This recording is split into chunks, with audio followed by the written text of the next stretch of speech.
prier pendant un instant avant le temps de la parole de Dieu. Seigneur, je veux réellement te bénir, je veux réellement t'exalter, Saint-Esprit, je te remercie pour ta présence pendant ce temps de louange, pendant ce temps que nous avons encore pu passer ensemble. Et Seigneur, je te demande vraiment que c'est toi maintenant qui conduis, qui dirige ce temps de prédication.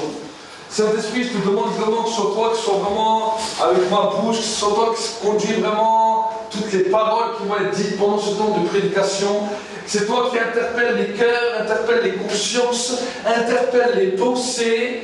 Et que Seigneur, mon Dieu, mon roi, que c'est toi qui accompagne encore ce temps de parole par des signes, par des prodiges, par des miracles. Nous voulons déclarer le temps de ta gloire et nous voulons déclarer que c'est encore un temps glorieux. Merci Seigneur pour ce travail que tu fais encore dans nos cœurs, dans le nom de Jésus. Amen. Amen. Acclamez pour le Seigneur.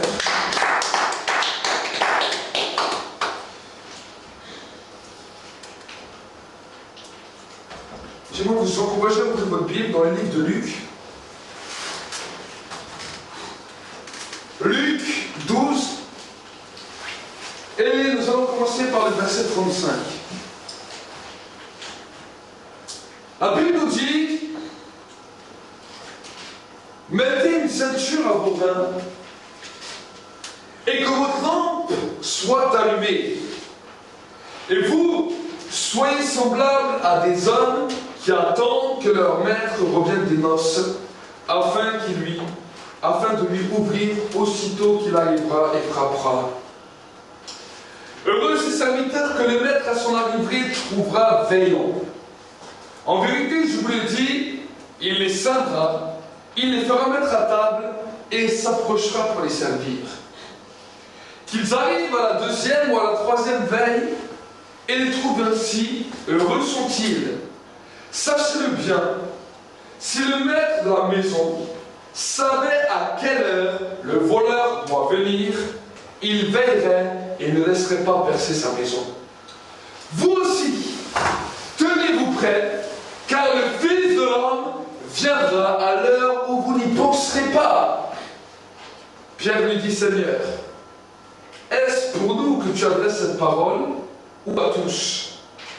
Et le Seigneur dit: quel est donc l'intendant fidèle et prudent que le maître établira sur les gens de service pour leur donner leur ration de blé au moment convenable? Heureux ce serviteur que son maître à son arrivée trouvera occupé de la sorte. Je vous le dis, il l'établira sur tous ses biens. Mais si le serviteur se dit en lui-même: mon maître tarde à venir, s'il se met à battre ses serviteurs et les servantes, à manger, à boire et à s'enivrer, le maître de ce serviteur viendra le jour où il ne l'attend pas, et à l'heure qu'il ne connaît pas. Il le mettra en pièces et lui fera partager le sort des infidèles. Le serviteur qui aura connu la volonté de son maître, qui n'aura rien préparé et n'aura pas agi selon sa volonté, sera battu d'un grand nombre de coups. En revanche, celui qui n'aura pas connu aura commis des actes dignes de châtiment, sera battu de peu de coups. On demandera beaucoup à qui on a beaucoup donné, et on exigera davantage à celui à qui on a beaucoup confié. Amen. C'est une belle parole, n'est-ce pas? Le Seigneur veut nous interpeller, non seulement à la vigilance, mais il veut nous interpeller à que nous puissions être prêts. Amen. Vous savez, le but du Saint-Esprit n'est pas seulement de venir dans nos vies pour nous donner un moment de joie, mais il est également là pour nous rappeler toutes les paroles que le Christ a dit, qu'il a entendu du Père et qu'il a entendu du Fils. Autrement dit, je l'ai déjà dit le week-end passé, si le Saint-Esprit vient, il vient pour que nous puissions mettre en pratique la parole de Dieu, mettre en pratique les prescriptions, les préceptes, les ordonnances et les lois que le Seigneur nous a données pour que nous puissions vivre. Amen. Si le Seigneur confie quelque chose aux êtres humains pour l'humanité, ce n'est pas simplement pour faire joli, mais le Seigneur le confie pour que nous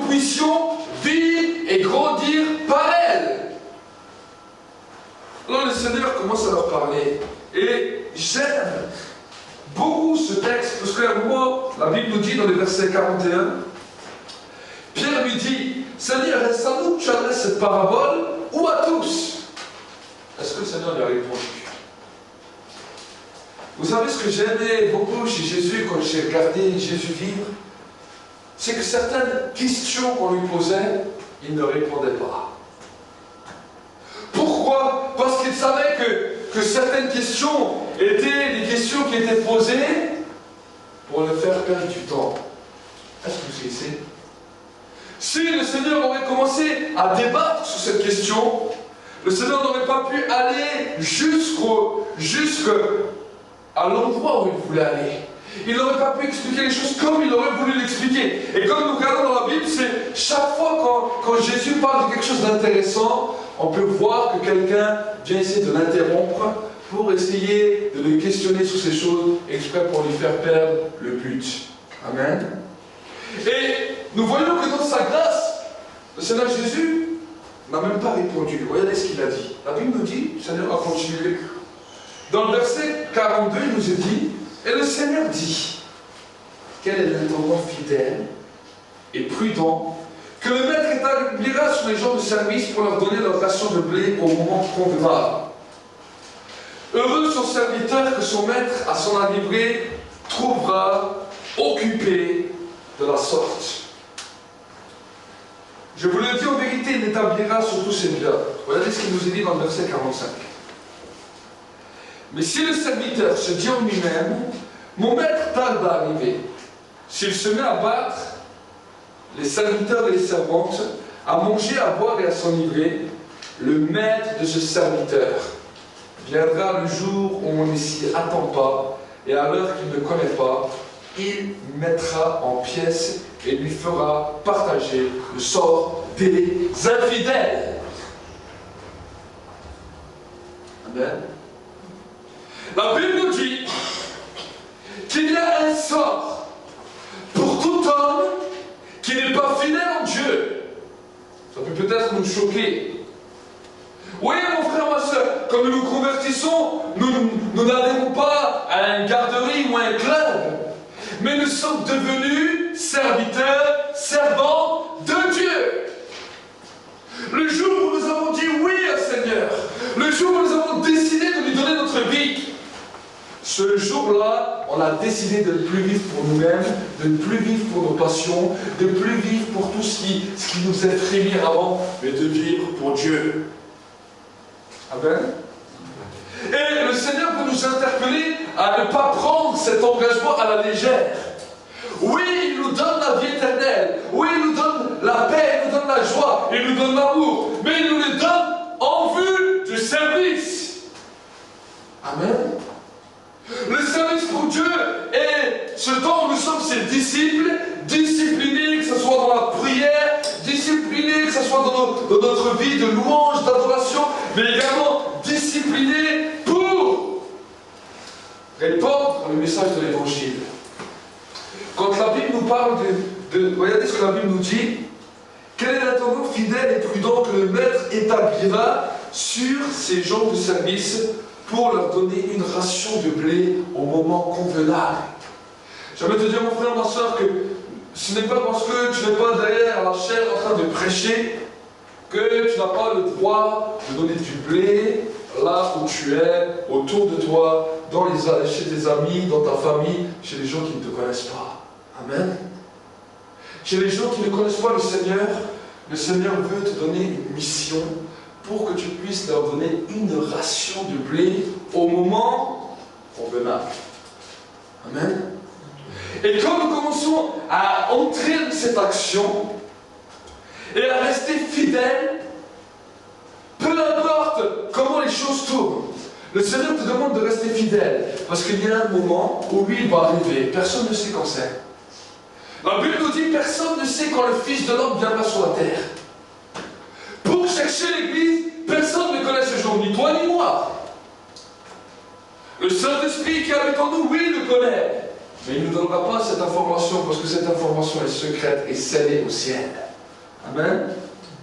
Et je veux te dire que ce jour-là où il arrivera, s'il ne t'a pas trouvé fidèle, constant,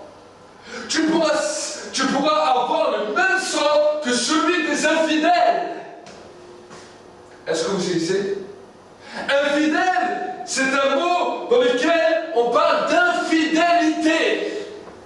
Et beaucoup d'hommes, de femmes, beaucoup de chrétiens et de chrétiennes sont infidèles à Dieu.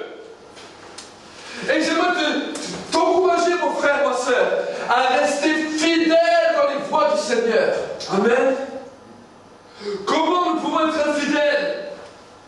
Nous pouvons être infidèles en désobéissant. Jésus continuera, regardez ce qu'il nous dira. Dans le verset 46, il nous dit: le maître de ce serviteur viendra le jour où il ne s'entend pas, et à l'heure qu'il ne connaît pas, il le mettra en pièces et lui fera partager le sort des infidèles. Si nous croyons que Dieu n'a pas de justice, j'aimerais vous dire que Dieu a une justice. Parce que pour les hommes méchants et infidèles, qui n'ont pas voulu accepter la grâce du Seigneur, la Bible nous dit que le Maître, Dieu lui-même, les mettra en pièces. Est-ce que vous suivez? Mettre en pièces. Ensuite, il continuera. Il dira dans le verset 47, le serviteur qui aura connu la volonté de son maître. Ce soir, il nous parle à nous. Amen. Des serviteurs qui connaissons la volonté du maître. Qui n'aura rien préparé et n'aura pas agi selon la volonté, sera battu d'un grand nombre de coups. Amen. La Bible nous dit que nous qui sommes enfants de Dieu, oui, nous pouvons jouir des bénédictions du Seigneur. Nous pouvons recevoir ce qu'il nous donne. Il est bon d'entendre la parole, il est bon d'entendre des enseignements. Mais si, malgré tout ce qu'on entend, on ne se met pas en action et on ne prépare rien, la Bible nous dit que parce qu'on a connu la volonté du Seigneur et parce qu'on n'a rien fait pour accomplir cette volonté, on est battu d'un grand nombre de coups. Ça nous fait choquer. On se dit, mais quel genre de message le Seigneur veut nous passer? Vous savez, l'obéissance amène une bénédiction. Mais la désobéissance, la Bible nous dit que la désobéissance est semblable à l'idolâtrie. Est-ce que vous suivez? Elle est semblable à la divination. Tous ceux qui décident délibérément de pratiquer la désobéissance, c'est pareil que s'ils deviennent des sorciers. Oh mes frères, on n'a rien fait de mal. On n'a seulement pas obéi quand Dieu nous a demandé quelque chose. Amen. Cela, mon frère, doit nous faire réfléchir. Et je veux vous dire que Jésus, dans ses interpellations, quand je regarde des fois les interpellations de Jésus, je me dis, mais Jésus n'a pas interpellé les gens comme ça par plaisir. Il a vu les gens, il a connu les gens. Et il a vu que peu parmi ces foules, parmi toutes ces personnes qu'il a pu voir, peu étaient fidèles. Et moi-même, souvent, j'ai un peu regardé tout le travail qui s'est passé durant ces dernières années de ministère. Nous avons pu voir des choses glorieuses avec le Seigneur, des guérisons, des miracles, des délivrances. Mais nous avons pu voir des gens être formés. Mais de tout ce que j'ai pu voir durant toutes ces années de ministère, c'est que je n'ai pas vu beaucoup d'hommes et de femmes réellement fidèles. Je n'ai pas vu d'hommes et de femmes réellement fidèles. J'en ai vu, mais très peu par rapport à toutes les personnes qu'on a vues. On voyait des hommes et des femmes qui venaient parce qu'ils avaient un besoin. Parce qu'ils avaient besoin de quelque chose. Et oui, la onction, la présence de Dieu était là. Dieu a accordé grâce. Bon nombre de fois, on a vu des hommes et des femmes recevoir ce qu'ils voulaient. Pendant qu'ils n'avaient pas encore reçu ce qu'ils attendaient. J'ai vu ces hommes et ces femmes être fous de Dieu. Ça ne les dérangeait pas de faire un culte de 3 heures, de 4 heures. Ça ne les dérangeait pas de perdre une journée pour la présence de Dieu. Mais malheureusement, beaucoup d'entre eux, quand ils ont eu ce qu'ils attendaient, eu ce qu'ils désiraient, ce sont les mêmes gens qui ont commencé à se lasser de la présence de Dieu et à se détourner. Et souvent, ils me disaient, mais frère, on aime, mais maintenant, ce temps, c'est un peu trop long pour nous. On a une autre occupation, et maintenant on a ceci, et maintenant on a cela. J'aimerais te dire que si le Seigneur veut te bénir, ce n'est pas simplement pour que tu aies été béni et que tu lui dis au revoir. Mais si le Seigneur te bénit, c'est parce qu'il veut aussi que tu sois fidèle à lui. Amen. Amen. Comme tu as commencé, il veut que tu restes sur cette même longueur d'onde. Et j'aimerais te dire que le diable va venir toujours dans la vie des hommes et des femmes pour détruire cela. Or, quand nous sommes jeunes convertis, on pourrait assister à toutes les réunions, même si on a 7 dans la semaine, on viendrait aux 7. Mais quand la marche avec le Seigneur continue et que le Seigneur nous a bénis, on a été comblés dans certaines situations, cette même marche, cette même faim qu'on avait, commence à diminuer. J'aimerais te dire, ces choses-là qui sont libérées dans ton cœur, ce sont les diables qui viennent les mettre. Amen. Ce sont les diables qui viennent mettre ces choses-là. Alors la question aujourd'hui c'est, comment pouvons-nous remédier à ces choses? Oui mon frère, ma soeur, le Saint-Esprit est là, et le Saint-Esprit nous interpelle toujours plus. Mais le problème c'est que des fois, nous régressons avec le Seigneur à cause d'une chose, parce qu'on ne connaît pas la sentence. Parce que nous ne connaissons pas la sentence si nous régressons. Si nous abandonnons vraiment les voies de Dieu, la Bible nous dit qu'il y a une sentence terrible. Parce que tous les infidèles seront taillés en pièces. Amen. C'est pas moi qui l'ai dit, c'est Jésus. Jésus a dit que le sort de tous ceux qui sont infidèles seront taillés en pièces. Alors, je vais vous dire, si on commence à réaliser cette chose, que si aujourd'hui je commence à devenir infidèle et que je suis taillé en pièces, alors j'ai intérêt de m'accrocher au Seigneur et de faire ce qu'il me demande de faire. Amen. Ça c'est la mission, ça c'est le challenge. Peut-être on vous a vacillé pendant des années, oh mais le Seigneur est bon. Oh le Seigneur est plein d'amour. Oui, le Seigneur est plein d'amour. Oui, le Seigneur est bon.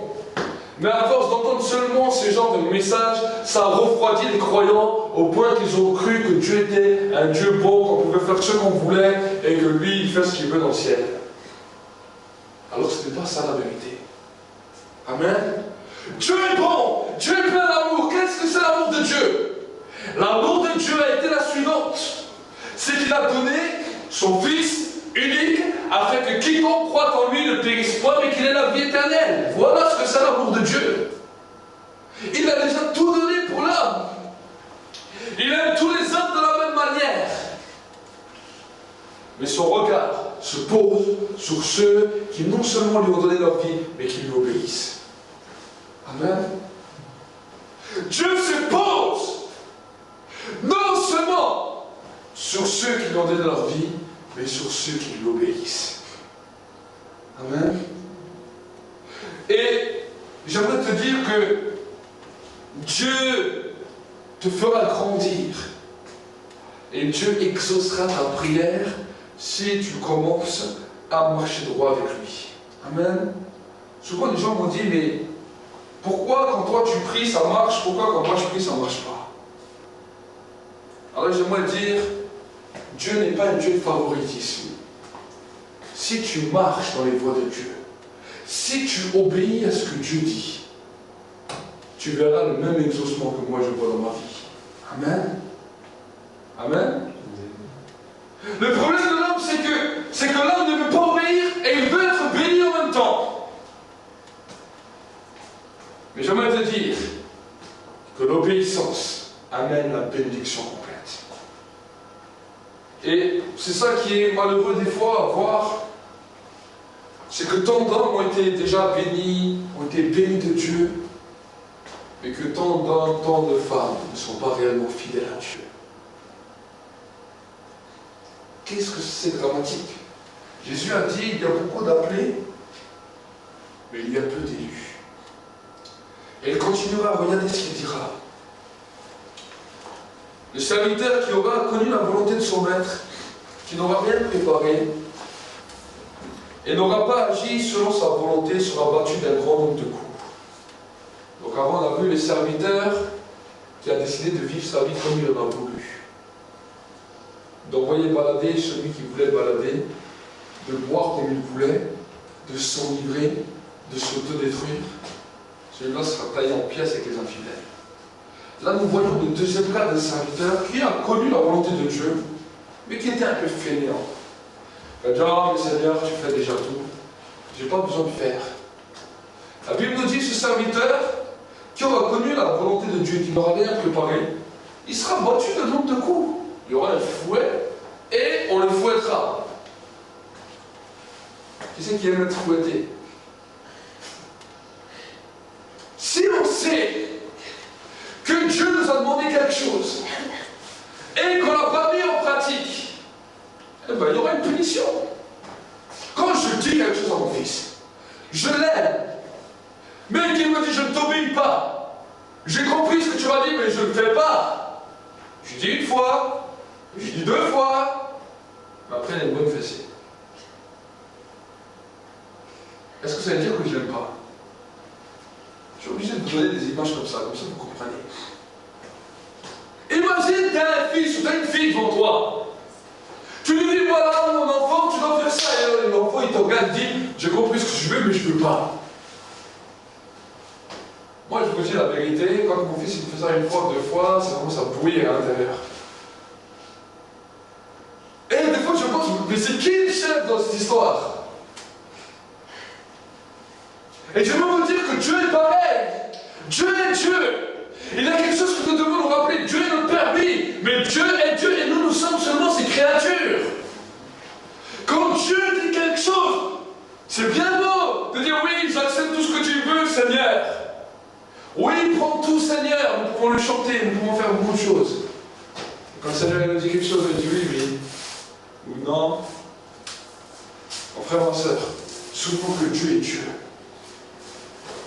Nous ne savons pas toujours ce que Dieu nous demande. Des fois, Dieu nous demande des choses qui sont folles. Des fois, Dieu nous demande des choses qui sont au-delà de notre raison, au-delà de notre pensée. Mais j'aimerais t'encourager à obéir, sinon tu auras la fessée. Amen. D'obéir, sinon tu auras la fessée. Comment tu peux prouver à Dieu que tu aimes? En lui obéissant. Souvent les gens me disent, ah mais Dieu il sait que je l'aime, il connaît mon cœur. Oui, mais chaque fois qu'il te demande quelque chose, tu es désobéi. Je ne sais pas si je serais père, moi, je me poserais des questions. Mais pourtant, le Dieu qui t'a créé, le Dieu qui t'a sorti de ta misère, le Dieu qui t'a sorti du péché, de la boue du péché, aujourd'hui il te demande d'obéir. Il te dit, je suis un Dieu qui est rempli d'amour, rempli de compassion, mais je suis aussi un Dieu juste. Si tu n'obéis pas à ce que je te demande, je te mets le fessé. Et tu seras battu d'un grand nombre de coups. Comme ça, ça va te faire revenir à la raison. Ensuite, il continuera. En revanche, celui qui n'aura pas connu et aura commis des actes dignes de châtiment sera battu de peu de coups. Alors Dieu met une balance entre ceux qui reçoivent beaucoup, ceux qui reçoivent beaucoup de révélations, ceux qui reçoivent beaucoup d'enseignements, ceux qui reçoivent une grande connaissance et qui ne mettent pas en pratique, ceux-là ils auront beaucoup de coups. Mais celui qui n'a pas connu, qui n'a pas eu un grand temps de connaissance, un grand temps d'enseignement, et qui aura commis des châtiments, des actes dignes d'un châtiment, il sera battu d'un petit peu de coups. Alors il y a des petites fessées, il y a des grosses fessées. Amen. Donc moi je veux ni l'un ni l'autre. Et je veux pour vous ni l'une ni l'autre. Amen. Je veux que nous soyons trouvés devant le Seigneur fidèle, juste, irrépréhensible. Dans le verset 49, le Seigneur dira, je suis venu pour jeter un feu sur la terre. Et qu'ai-je à désirer s'il est déjà allumé? Il est un baptême dont je dois être baptisé, combien je suis pressé qu'il soit accompli. Pensez-vous que je suis venu donner la paix sur la terre? Non, vous dis-je, mais la division. Car désormais, 5 dans une maison sont divisés. 3 contre 2 et 2 contre 3. Père contre fils et fils contre père. Mère contre fille et fille contre mère. Belle-mère contre belle-fille et belle-fille contre belle-mère. Il dit encore aux foules, quand vous voyez un nuage se lever à l'Occident, vous dites aussitôt la pluie vient sur la rive. Quand vous voyez souffler le vent du midi, vous dites qu'il fera chaud. Et cela arrive. Hypocrite, vous savez distinguer l'aspect du ciel, comment ne distinguez-vous pas ce temps-ci? Et pourquoi ne discernez-vous pas de même ce qui est juste? Amen. Le Seigneur voudra nous interpeller. Vous savez, souvent quand nous pouvons lire ça, ça nous fait flipper. Je ne suis pas venu apporter la paix sur la terre, mais je suis venu apporter la division. D'autres versions nous diront, je suis venu apporter l'épée. Je suis venu apporter la séparation. Et la première des séparations, c'est que le Seigneur sépare ce qui est à lui de ce qui n'est pas à lui. Est-ce que vous saisissez? Est-ce que vous comprenez? Il vient séparer ce qui lui appartient de ce qui ne lui appartient pas. Et dans une famille, on peut parler d'une famille, on peut parler d'une église, on peut parler d'un pays, on peut parler d'une nation, on peut parler du monde. La Bible nous dit que Dieu fait un tri entre ceux qui lui obéissent, ceux qui lui sont fidèles, et ceux qui lui désobéissent, et ceux qui lui sont infidèles. Et là, nous pouvons voir que dans la manière de penser de Dieu, il ne fait pas exception, il ne regarde pas de quelle famille tu viens. Il ne regarde pas de quel milieu tu viens. Si tu es fidèle, alors tu es pour lui. Si tu es infidèle, alors tu es contre lui. Est-ce que vous savez? C'est ça que ça veut dire cette parole. Et le but du Seigneur, c'est que dans chaque famille, il y ait des hommes, des femmes fidèles qui vont impacter leur autre famille avec eux. Est-ce que vous comprenez?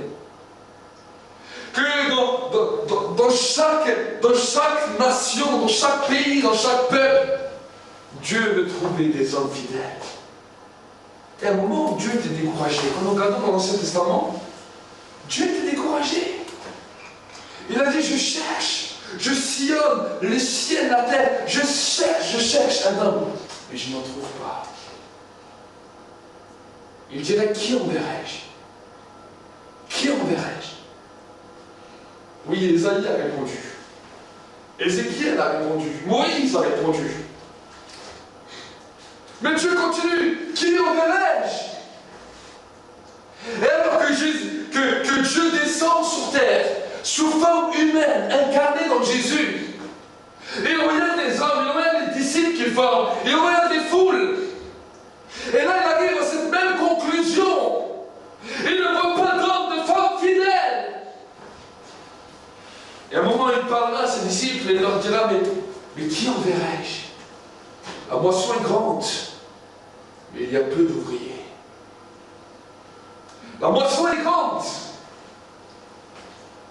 mais il y a peu d'ouvriers.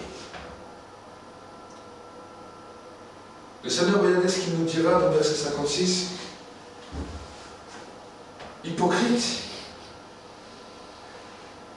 vous savez distinguer l'aspect de la terre et du ciel? Comment ne distinguez-vous pas ce temps-ci? Il voulait nous interpeller que son retour est plus imminent que nous croyons. Le retour du Seigneur est plus imminent. Et plus que nous voyons le péché s'accroître sur la surface de l'humanité, plus nous savons que le retour de Jésus est imminent. Et dans ce retour, le Saint-Esprit veut faire quelque chose de glorieux. Qu'est-ce qu'il veut faire? Il veut rendre de l'Église de Jésus une épouse sans tache ni ride. Nous avons eu ces derniers week-ends des sujets qui nous ont décoiffés. Des sujets qui nous ont remis, entre parenthèses, des idées en place. Nous avons eu ces derniers week-ends des messages qui nous ont interpellés au plus profond de notre être. Pourquoi le Saint-Esprit fait ça. Pour que tu puisses être fidèle quand il revient. Amen. Il libère sa connaissance.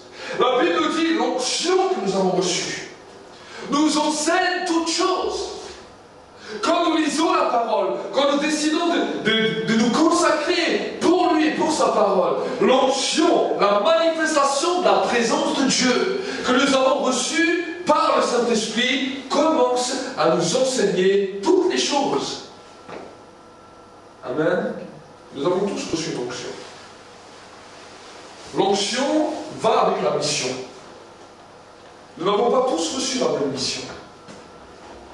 Mais nous avons tous reçu une onction pour la mission qu'on doit accomplir sur terre. Amen. La mission, ce n'est pas seulement de métro, boulot, dodo. On se marie, on fait des enfants, on mange, on boit. On fait ce qu'on a à faire et demain on meurt. Ce n'est pas ça une mission. Est-ce que vous saisissez? C'est une des parties, une des conditions que nous avons dans la vie pour pouvoir avancer. Mais ce n'est pas ça la mission que Dieu a gravée dans chaque cœur. La mission que Dieu a gravée dans chaque cœur. La mission que Dieu a gravée dans chaque vie va commencer à se dessiner quand tu commences à obéir. Tant que tu n'obéis pas, tu attendras des années pour que ça tombe sur la tête, ça ne viendra jamais. J'ai vu des gens attendre un appel de Dieu dans leur vie pendant des années. Et des fois, je parlais avec ces anciens, ils me disaient, mais j'ai attendu, j'ai eu des promesses, j'ai attendu. Certains m'ont posé la question, et m'ont dit, mais toi qui es jeune, comment as-tu réussi à grandir et à rentrer dans plusieurs de tes promesses, alors que nous, on est vieux là, et on attend, on a eu beaucoup de promesses, moi, on ne voit pas rien se réaliser. Et il est vrai, au début, quand on venait me dire comme ça, je ne savais pas quoi répondre à ces personnes. Mais un jour, je me suis mis devant le Seigneur. Et le Seigneur m'a révélé quelque chose. Et il me dit, c'est quand on obéit que les plans de Dieu se dessinent. Tant qu'on est désobéissant, tant qu'on ne peut pas obéir, je vais vous dire qu'aucun des plans, que toutes les promesses que même Dieu a dit, vous ne les verrez pas s'accomplir. Est-ce que Dieu est un menteur? Non! Mais Dieu aime l'obéissance. Qu'est-ce qu'il a dit à Saül? Il a dit, Saül, l'obéissance vaut mieux que tous les sacrifices. Il a donné l'obéissance et la fidélité. Oui, mon frère, obéir à Dieu ne va pas toujours être facile. Oui, ma soeur, obéir à Dieu ne sera pas toujours facile. Mais si tu décides de le faire, tu es trouvé fidèle devant Dieu. Amen. Si tu commences à dire, Seigneur, je vais t'obéir, même si c'est dur, même si je ne le veux pas, je vais t'obéir. Et je vais commencer à faire les choses comme toi tu le dis. Je vais commencer à mettre ma vie en ordre comme toi tu le dis. Je vais commencer à me comporter comme toi tu le dis. Est-ce que vous saisissez? Le comportement va aussi de pair. Je vais commencer à me tenir comme toi tu le dis. Si je fais dans ma vie des choses qui te sont en horreur, alors je vais m'en séparer pour toi. Amen. Nous n'allons pas continuer dans nos péchés, mais nous allons commencer à mettre la parole de Dieu en pratique. Si nous mettons la parole de Dieu en pratique, je vais vous dire que Dieu qui est au ciel sera heureux. Nous ne nous sanctifions pas parce que nous devons seulement, ou pour faire plaisir au pasteur, ou pour faire plaisir à notre propre conscience. Mais nous nous sanctifions parce que Dieu prend plaisir quand nous nous sanctifions. Amen. Je n'ai jamais vu une épouse qui vient à un mariage toute dégueulasse et toute puante. Est-ce que vous avez déjà vu ça? Un mariage, une femme qui vient pleine de boue, qui sent la transpiration, qui sent mauvais. Est-ce que vous croyez que le mari qui va être là à l'hôtel va lui dire oui? Il va lui dire d'abord, va te laver. Peut-être nous rigolons, mais je veux vous dire que la Bible nous dit que quand le Seigneur vient, il revient chercher une épouse. L'église est une épouse. Et si l'église est puante à cause du péché, si l'église est pleine de boue à cause du péché, si l'église est salie, détruite, je veux vous dire que Jésus ne voudra jamais une épouse pareille. Il vient chercher une épouse sans tache ni ride. Et ceux qui font partie de cette épouse, ce sont ceux qui s'y préparent. Les vierges sages. Les autres sont les vierges folles. On aime la présence de Dieu. On aime sentir le parfum du Seigneur.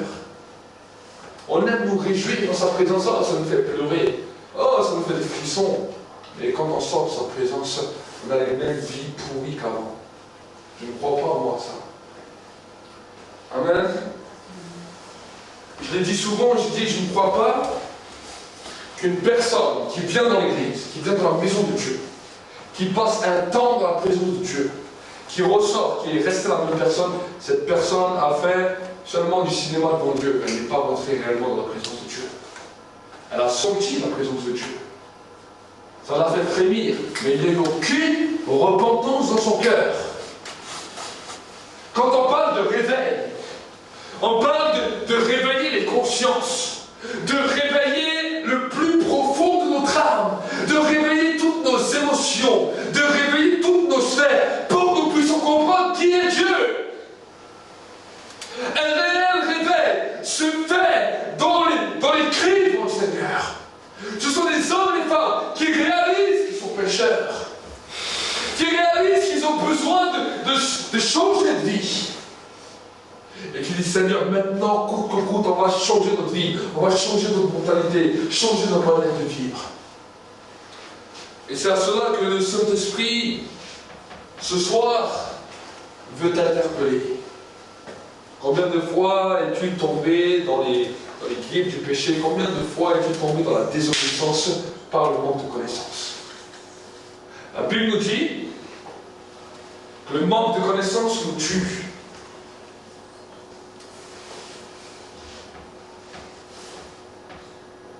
Regardez ce qu'il continuera à nous dire.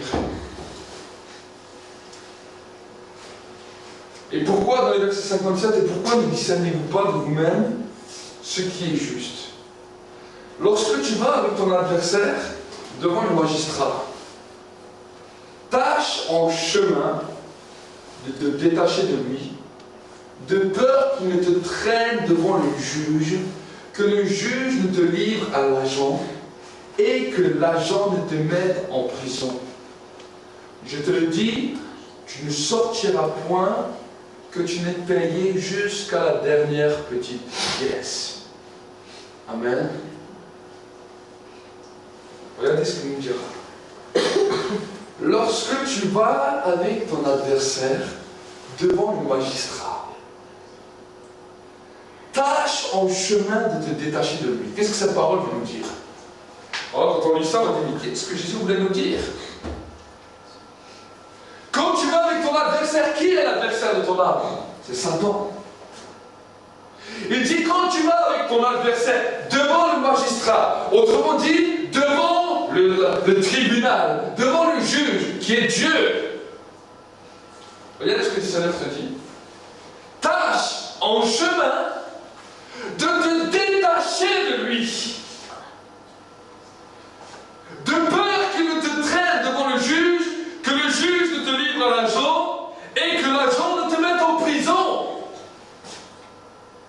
J'aimerais te dire que le jour du jugement dernier, il y aura un accusateur qu'on appelle Satan.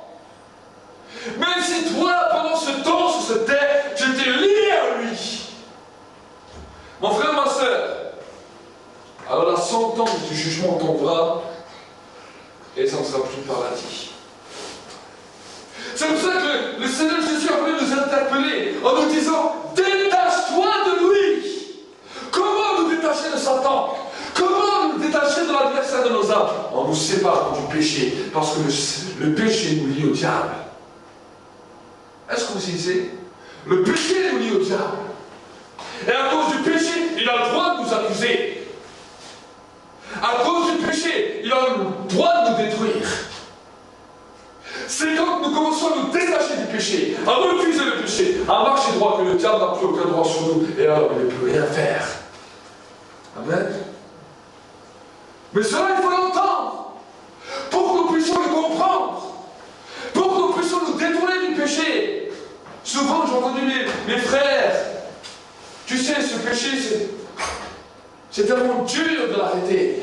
Oui, c'est tellement dur, mais si tu continues, ce péché va te mener en jugement, et ce jugement va t'amener en enfer. Vous voulez entendre la vérité? Alors je vous dis la vérité. C'est bon d'entendre la vérité, même si elle fait mal, même si elle nous réveille, même si elle nous bouscule. Amen. Le jour où nous serons devant Dieu, Dieu n'aura pas une pincette. Il ne dira pas, oh, je vais te dire ton jugement avec une pincette. Soit il te dit, entre dans ma maison, bon et fidèle serviteur. Soit il te dit, je ne te connais pas, arrière de moi dans les temps de feu. Il n'aura que deux phrases. Soit l'une, soit l'autre. Et là, tu auras beau dire tous les discours que tu veux. Mais moi, j'avais dit que tu étais comme ça. Je vais te dire, parce que tu ne connais pas ma parole. Dans ma parole, tout est écrit. Amen. Dieu est un Dieu juste. Et lui, il connaît tout. Il sait aussi que des fois, on est un peu fainéant sur les bords. On a une bonne volonté pour aimer Dieu, mais notre chair, elle est un peu fainéante. Ça doit la discipliner. Amen. Si tu éduques bien ta chair, tu iras au ciel. Si tu laisses ta chair faire ce que tu veux, cette même chair te détruira. Voilà qu'est-ce que tu dois faire sur terre. Éduquer ta chair. Amen. Éduquer ta chair. Si celui qui veut me suivre, s'il ne renonce pas à lui-même, Jésus dira, il ne peut être mon disciple. S'il ne se charge pas de sa croix et qu'il ne renonce pas à lui-même, tous les espoirs qu'il aura pour être mon disciple vont être effacés. Mais s'il veut être mon disciple, alors qu'il porte sa croix et qu'il me suive. Amen. Qu'il porte sa croix, qu'il renonce à lui-même et qu'il me suive. Est-ce que tu es prêt ce soir à porter la croix du Seigneur? Est-ce que tu es prêt ce soir à te dégager du diable pour que le Seigneur puisse trouver en toi un homme, une femme remplis de justice, un homme, une femme remplis de fidélité à l'égard de Dieu? Nous allons prier ensemble.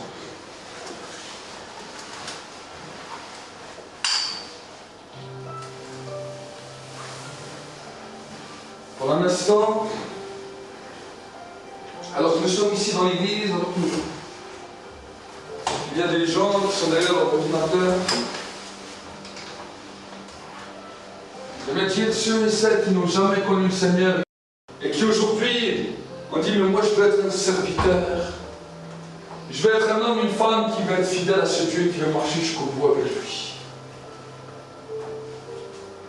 Alors ce soir, je te demande vraiment de répéter premièrement cette prière avec moi. En disant, cher Seigneur Jésus, je vais faire un acte de fidélité devant toi.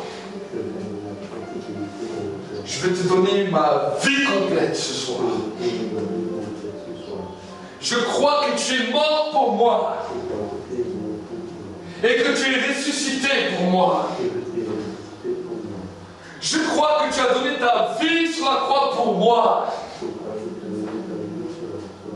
Et j'accepte ce pardon pour mes péchés dans ma vie. Je te demande pardon pour toutes mes fautes. Je te demande pardon pour tous mes mauvais agissements.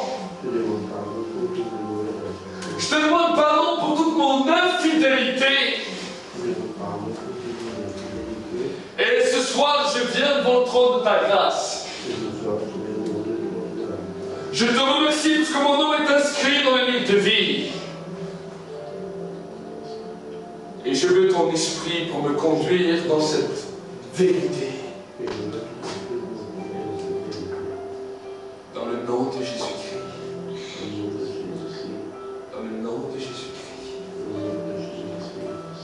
Peut-être toi qui as déjà donné ta vie au Seigneur, mais que tu as vu que tu n'étais pas toujours un bon serviteur. Tu as vu que bien des fois tu n'as pas obéi comme tu aurais dû obéir. Alors maintenant c'est un temps pour ta propre vie, un temps de repentance. Un temps où le Seigneur veut te renouveler dans ta marche. Peut-être que tu avais perdu cette faim du Seigneur. Peut-être que tu avais perdu cette soif du Seigneur. Peut-être que tu avais perdu ce premier amour, comme il est dit dans l'Apocalypse, ce que j'ai contre toi, c'est que tu as perdu ton premier amour. Alors fais cette prière avec moi. Dis, cher Seigneur, cher Saint-Esprit, je viens devant toi ce soir. Et ce soir, je te demande pardon pour mon infidélité. Je te demande pardon d'avoir perdu ma faim de toi. Je te demande pardon d'avoir perdu ma soif de toi. Et ce soir, je viens dans l'église. Et je viens devant ta présence. En te demandant, crée en moi, Seigneur, un esprit de bonne volonté. Et que ta main le soutienne. Maintenant. Maintenant. Dans le nom de Jésus. Je te demande pardon. Et je veux commencer. À partir d'aujourd'hui. À être un bon serviteur. À être un bon serviteur. À être un bon serviteur. Dans le nom de Jésus. Amen. Seigneur, je veux réellement te bénir, je veux réellement te rendre gloire. Seigneur, tu as vu, Seigneur, mon Dieu, mon roi, ceux qui ont donné leur vie à toi, ceux qui ont fait des vœux, Seigneur, à toi. Seigneur, ce soir, je crois à un changement, tant dans l'église que tant sur le net. Je crois que quelque chose de nouveau, de particulier se produit. Tant dans ma vie, tant dans la vie de mes frères et de mes sœurs, tant dans la vie de mes bien-aimés. Et je te demande maintenant, Seigneur, mon Dieu, mon roi, que c'est toi qui commences à nous sceller par ta grâce. Sceller par ta grâce. Seigneur, c'est ta grâce qui nous a ramenés à toi. Et je veux réellement te bénir et t'exalter. Je veux réellement te glorifier. Je veux réellement te bénir. Donc Seigneur, c'est toi qui continues à guérir les corps, à restaurer maintenant les corps malades. Seigneur, à étendre ta guérison, ton miracle sur chaque vie, tant sur le net que tant dans l'église. Maintenant, Seigneur, j'appelle le vent de la guérison, le vent maintenant du miracle. Saint-Esprit, c'est toi qui touches maintenant. C'est toi qui touches maintenant dans le nom de Jésus. Dans le nom de Jésus. Dans le nom de Jésus. Maintenant, recevez maintenant dans le nom de Jésus. Recevez maintenant dans le nom de Jésus. Il y a une douleur qui est juste en dessous de l'omoplate droit et qui, quand tu marches, ça te tire jusqu'au niveau de ton genou du côté droit. Maintenant, la présence de Dieu te visite. Reçois maintenant. Il te dit, tu n'auras plus aucune douleur quand tu marcheras. Reçois maintenant dans le nom de Jésus. Commence à le remercier. Oh, maintenant, il y a des maladies qui sont en train de quitter les corps maintenant. Il y a des douleurs qui sont en train de quitter les corps maintenant. Dans le nom de Jésus-Christ, il y a des migraines maintenant qui sont brisées dans le nom de Jésus. Les migraines quittent maintenant. Au nom de Jésus-Christ. Maintenant, les choses sont en train de se produire dans les corps, dans les vies. Dans les corps de la vie. Maintenant, recevez dans le nom de Jésus. Je vais prier tout esprit de la maladie. Tout esprit de la mort maintenant. Je les paralyse, je les déstabilise dans le monde visible et invisible. Tant dans l'église que tant sur le net. Maintenant, je commence à déclarer l'onction de la guérison, l'onction du miracle maintenant dans le nom de Jésus. Dans le nom de Jésus. Les douleurs quittent les corps. Les arthrites quittent les corps. Maintenant, toutes les douleurs des corps, je les détruis, je les paralyse, je commande que ça quitte maintenant. Dans le nom de Jésus. Dans le nom de Jésus. Dans le nom de Jésus. Une douleur au niveau de la main droite. La main droite maintenant quitte également les corps. Maintenant, je commence à déclarer la vie. Recevez la vie. Recevez la vie. Recevez la vie. La vie dans le nom de Jésus. Dans le nom de Jésus. Oh, merci Saint-Esprit pour ta présence. Merci Saint-Esprit pour ces temps de gloire.